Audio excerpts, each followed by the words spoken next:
Okay, as any superhero fan knows, traditionally the villain of superhero stories are meant in some way to reflect what the hero could have become or turned into if they had chosen to take a darker or more evil path in life. And sure, there are plenty of stories outside of superheroes that do the exact same thing as well, but it's most prominently used in the superhero genre. So used, in fact, that many have gotten tired of this template and have started asking for new and different takes on the superhero supervillain dynamic.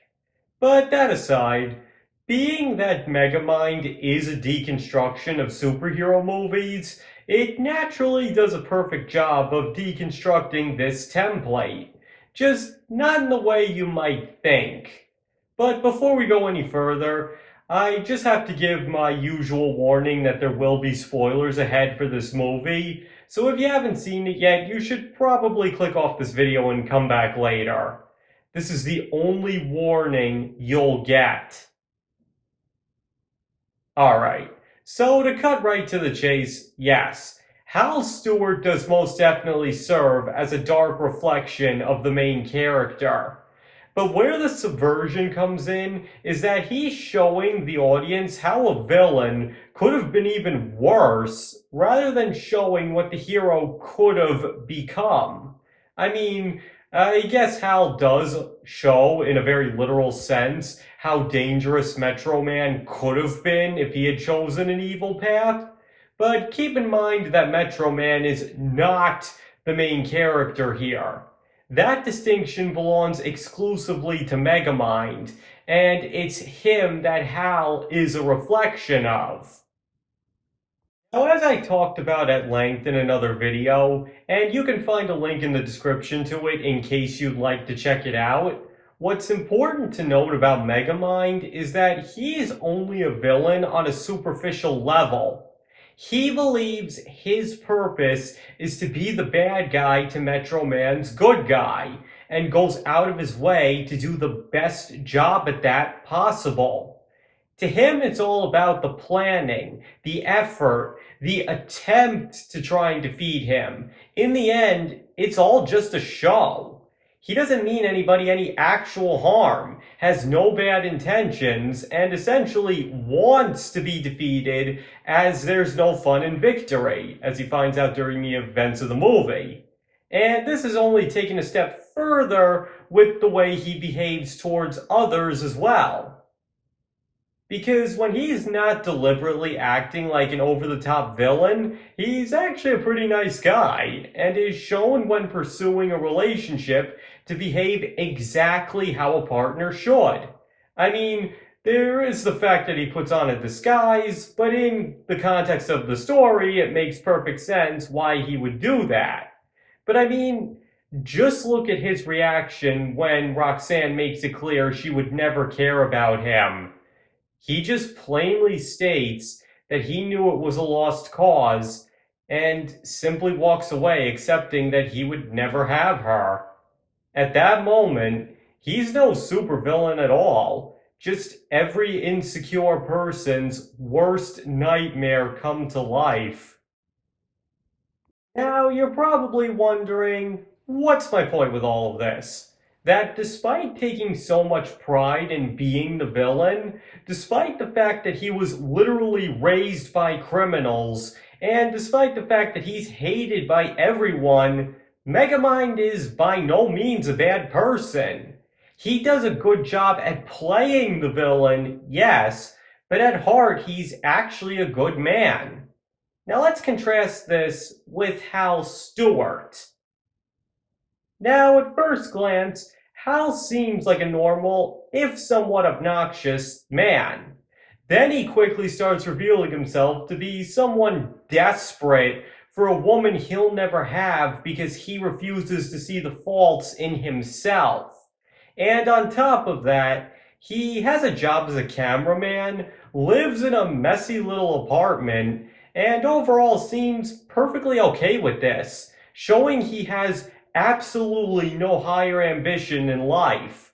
Basically, he doesn't have a purpose, and he doesn't want one.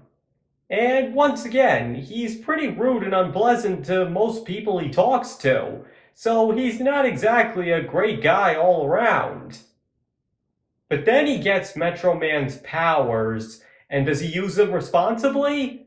Well, maybe he planned to at first, but as the old saying goes, absolute power corrupts absolutely.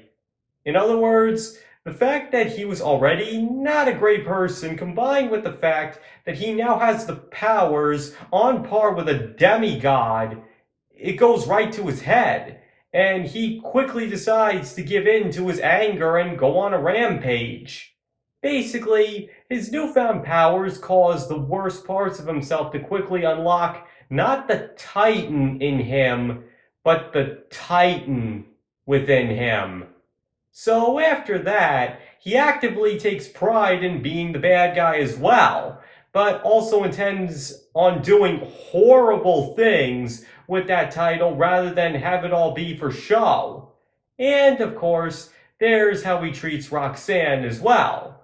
He seems to feel rather entitled to her, only treats her decently to score points with her, and when she ultimately rejects him, lets his powers corrupt him to the point that he wants to kill her as payback.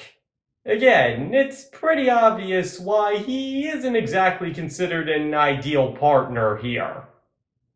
Now, in case you're still wondering what I'm trying to say, it's that Hal and Megamind have a lot in common, except how they ultimately handle things. Because Megamind was put through so much more than Hal was, and yet he never actually succumbed to evil. He still remained a good person who only played the part of a villain and went out of his way to make sure nobody ever got hurt in his evil schemes at that. But through Hal, we ultimately get to see the kind of villain Megamind could have become if he had let his anger, resentment, and depression at being hated and unappreciated by everyone consume him. Sure, he wouldn't have had Metro Man's powers, but he had built more than enough gadgets to compensate for that. He could have chosen to become a real threat to the city and might have even forced Metro Man to kill him in the end. But because he ultimately remained a good person, it allowed him to finally be appreciated and actually become the hero in the long run. But because Hal wasn't a good person from the start, he snapped at the first hardship he suffered and quickly went down a much darker path because of that. Again, through Hal, we get to see only a glimpse of the villain Megamind could have been, and frankly, it's pretty terrifying to think about. But the most important part to remember here is that in this case, the difference ultimately comes down to who they truly are at their core. Because no matter how much Megamind may be considered an evil, no good supervillain, he'll always be a good person in his heart. And no matter how much Hal may be considered just your ordinary, good average Joe, he'll always be a bitter, resentful, and very entitled person deep down. That is why one ultimately becomes the hero and the other ultimately becomes the villain, despite their seemingly designated roles. So, to put it simply, this movie did a masterful job of taking pretty much everything that the superhero movie was known for and turning it on its head while still staying pretty true to the genre at the same time. And just one of the many ways it did this is by having Hal be a dark reflection of what the villain could have become rather than what the hero might have become.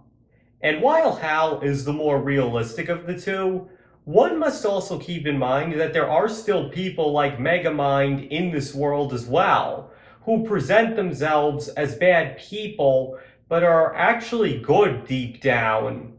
Which is why, as this movie proves, it's always important to remember that people are not always who they seem to be. Okay, I think that's everything I have to say on that.